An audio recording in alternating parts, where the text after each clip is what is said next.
Important है, concern of state for CBI investigation. आपको मालूम है ना कि जो दिल्ली पुलिस एस्टेब्लिशमेंट एक्ट है जिसके माध्यम से सीबीआई का फॉर्मेशन किया गया था, तो हर राज्य में सीबीआई को वहां के सरकारी कर्मचारी को पकड़ने के लिए पहले स्टेट से परमिशन है जो कि लेनी पड़ती है। अब प्रॉब्लम क्या है कि स्टेट जो है वो परमिशन देता नहीं है, ठीक है। तो सीबीआई जो है वो स्टेट के ऑफिशियल के ऊपर तो रेड नहीं मार पाती है। कई बार जो है आपको मालूम है कि अपोजिशन वाले स्टेट होते हैं तो वहां पर भी फिर क्या करते हैं, क्रैकडाउन करते हैं सेंटर के कहने के ऊपर।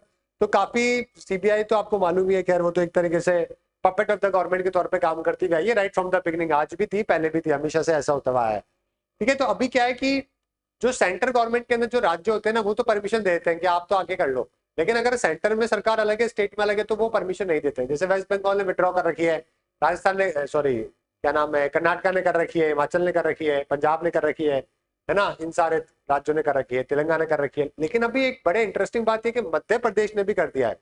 तो मध्य प्रदेश में हालांकि सेम गवर्नमेंट है ना, लेकिन वहां पर भी उन्होंने बोल दिया है कि उनको रिटर्न कंसेंट चाहिए होगी अगर स्टेट गवर्नमेंट के एम्प्लॉय के खिलाफ अगर कोई इन्वेस्टिगेशन करी जाती है तो, समझ गए। तो यहाँ पे जनरल कंसेंट फॉर सीबीआई के बारे में बात करी गई है। अगर स्टेट के कर्मचारियों के ऊपर अगर कोई इस तरीके से इन्वेस्टिगेट करना चाहता है तो पहले उनको स्टेट से परमिशन लेनी पड़ेगी।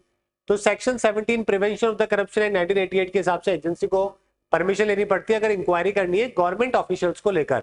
ऑलराइट, इसके अलावा, लेकिन इसके अलावा कोई बाकी जगह पे कंसल्ट करने की जरूरत नहीं है ना। जैसे कि फॉर एग्जांपल जो डे टू डे केसेस होते हैं, अगर कोई क्रिमिनल केस है, कोई बाकी केस है, तो वहां पे भी जरूरत नहीं है। लेकिन हाँ, स्टेट ऑफिशियल्स के मामले में जरूरत है।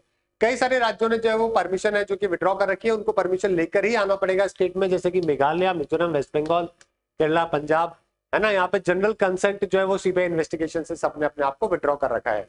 ऑलराइट, सीबीआई की बात करें, सीबीआई की तो संतानम कमेटी से इनका फॉर्मेशन किया गया और 1963 के अंदर मिनिस्ट्री ऑफ होम अफेयर्स के द्वारा।